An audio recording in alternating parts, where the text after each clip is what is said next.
Elrond, join me in the game of I Have Seen. No, not again. Oh, come on, don't be a spoil sport. You always cheat. I'm not doing it. Oh, come on, Elrond. Go on then. Oh, good. I'll go first. Of course you will. I have seen something beginning with B. Beach. Nope. Bushes. No. Boat. No. You're doing it again, aren't you? I don't know what you mean. Okay, tell me. Come on, tell me what you've seen. Balrog. Are you having a laugh? It's got to be something that's here. No, it doesn't. I have seen the Balrog many years ago.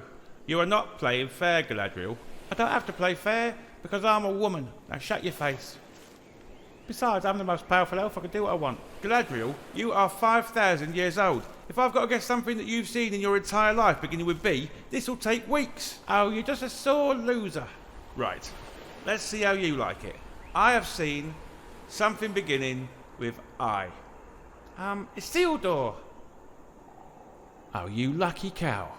What's going on, everyone? Jeremy here from the Quartering, and somewhere my editor, Lofty, is feeling vindicated as he has been talking about for some time that Galadriel would have some sort of character arc, because many people are seeing her as essentially a Mary Sue and a Karen combined. So she's probably going to have to get pretty deeply humbled, and it's going to happen like now. Like, we're 3 episodes in and I already hate the character, like deeply. I know what Galadriel does and is to Tolkien and the lore and the story, so it's easier to kind of like hold out, but like hopefully she gets humbled at some point because the character is insufferable. But you know, breaking news, they've now kind of put this out there, probably in response to all the criticism. Of course, 911 Rings of Power reviews right now. What do you want to bet it's saying the exact same number? Oh, would you look at that? It is still conveniently at exactly 3.6 out of 5. How could that be?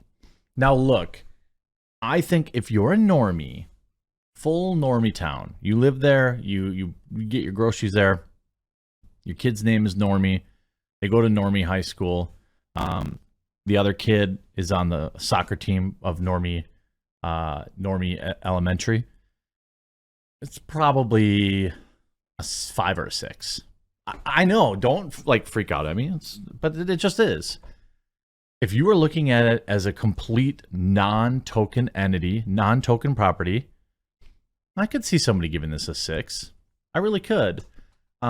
It's getting embarrassed by House of the Dragon, but you know, you could.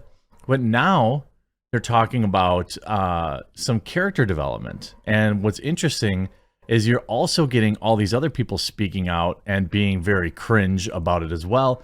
You have the Eric Kripke, who is with the boys,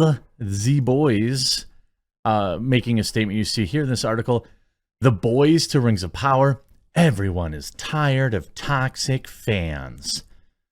I mean, look, we know how they define toxicity.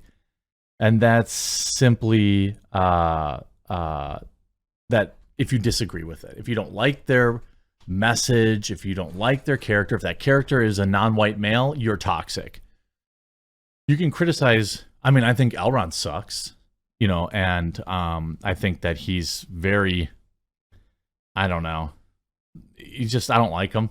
And it's not like the actor's fault, it's the writing. I don't blame the actor. No one does. I don't blame Morfred Clark for the portrayal of Captain Mary Sue Karen Galadriel.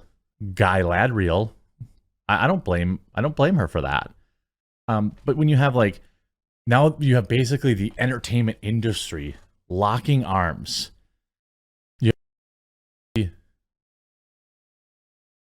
You have the boys, which is obviously also an Amazon property. You see, the ugliness was on display during Disney Star Wars The Force Awakens. But when the 2016 all-female Ghostbuster reboot sticks out as a flashpoint, In the surge of rabid misogyny, racism was different separate from legitimate criticism. Oh no, I can tell you that 100% legitimately, the 2016 Ghostbusters was absolute trash, an abomination. It spit in the eye of true Ghostbusters fans. It never should have been made. And even as a random spook movie, garbage. I mean, I saw better CGI in the Haunted Mansion. The CGI that they had in there was embarrassing. The original Ghostbusters, which I'm going to watch tonight, looked better. And that was 40 years before it, 30 years before it. Okay? But you have this, while the culture wars aren't exactly the derogatory term Mary Sue was coined back in the 70s, they've definitely escalated to an absurd degree. There's a thriving industry on YouTube of anti-woke commentators churning out low-effort videos that display zero media literacy, criticizing perceived wokeness in media, mostly meaning diverse casting. I mean, like, could you be more salty, Danny DePlacido? I see you wrote this article on Forbes, and it has 4 comments. 1, 2, 3, 4, 4. 4 comments.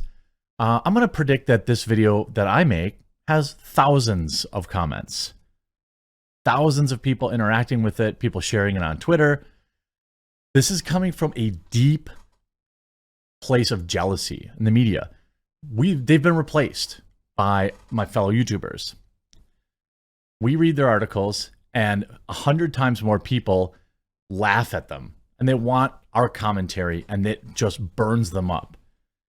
That's why there's a never-ending churn on these media talking heads. Nobody sticks around. How long have I been doing YouTube? 15 years? You know what I mean? And in 10 years?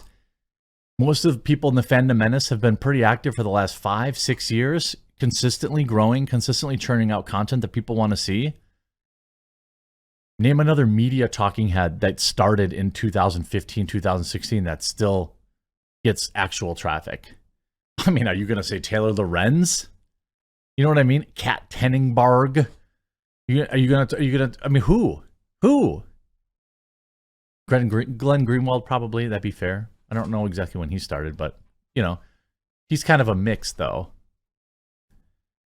And the fact that then they go after Critical Drinker.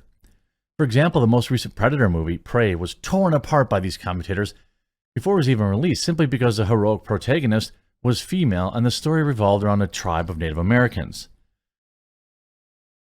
Prey, how to spoil a good idea. And see, they go after, he appears to think Native Americans weren't advanced enough to domesticate dogs? What? If you watched Drinker's review of it, he liked the movie. I said publicly that I liked the movie. Like, as a standalone movie, it was okay. I didn't feel like she was a super Mary Sue at all. They had training montages in there. So like, in most people, you know, there was the weird thing at the end. The ending was lazy. The whole thing with the helmet didn't make sense. But like, other than that, it was a pretty decent Predator movie. Probably the second best ever. I think that's saying something. And I think that was pretty much, you know, most of these toxic commentators pretty much held that same position. Such commenters appeared generally disappointed when the film was well received by fans. No, they weren't. What are you talking about? I reviewed it very fairly and said that it was pretty good. So did Critical Drinker. I don't know who they're exactly talking about. The toxic tidal wave finally seems to be receding. Hey, leave a like on this video. Let's build the toxicity tidal wave back up again. As far more comfortable speaking out against bigotry, telling toxic fringe of their fan base, they are no longer welcome. Okay, great, cool. I'm not going to give you any money. I'm going to watch everything. People, you know, there's all these websites out there where you can watch all the TV that you want and never have to pay these losers a dime. Is that what you want? I mean, we know they don't want our money. I really don't see myself as toxic. I try to actively de-escalate things and say, hey, let's not blame Morford Clark. Let's not blame Kelly Marie Tran. Let's not, you know, like, it's not the actor. They're just doing their job. Now, off screen, if they're insufferable, they're fair game. In response to a misogynistic hate campaign against Aaron Moriarty, the Boys showrunner Eric Kripke didn't mince his words, telling bigoted fans to F off to the sun. Hi, trolls. This one is literally the opposite of the show's effing message. 2, you're causing pain to real people with real feelings. Oh, relax. You know, like Neil Gaiman, you want to listen to, you know, I like this. I like this escalating. It's great because you're going to get so many more of these weirdos, you know, coming in. And like, the question is, will it be worse than Wheel of Time, which is at a 3.2?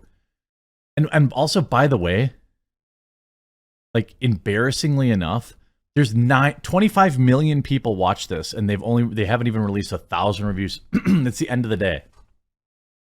Episode 3's been out for a full day now. And then, of course, they did this to Galadriel. This is not a good camera angle, not a good look.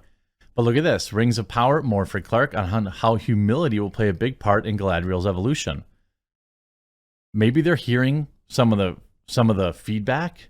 And like, I certainly hope that it does. I hope that they develop the character a little bit more, and then she's less of a Karen. She could get humbled. Everything certainly seems to be becoming very easy to her right now. But that's not even really like the biggest problem with the show. I mean, look, there are male characters that things come too easy to as well, too. And that doesn't necessarily ruin it either. It's the dialogue. It's the pacing. It's the making up roles to be filled by strong, independent women who don't need no man. And forcing it rather than just like enjoying it. We'll have to see next week when episode 4 comes out. It's going to have to pick up. They've got 5 seasons to fix this.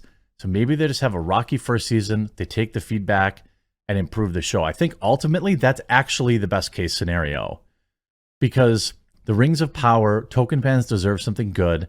We can't help that Amazon bought it. All we can do is hope that they hear our feedback and they do some tweaks on season 2 instead of fighting us, which is what they're doing right now. They're fighting the feedback rather than actually taking it to heart, and they're calling us toxic. Should they continue to do that, this show is doomed. I hope you enjoyed this video. If you did, leave a like on it. And if you haven't yet, please do click that red subscribe button down below. We'll talk to you again real soon.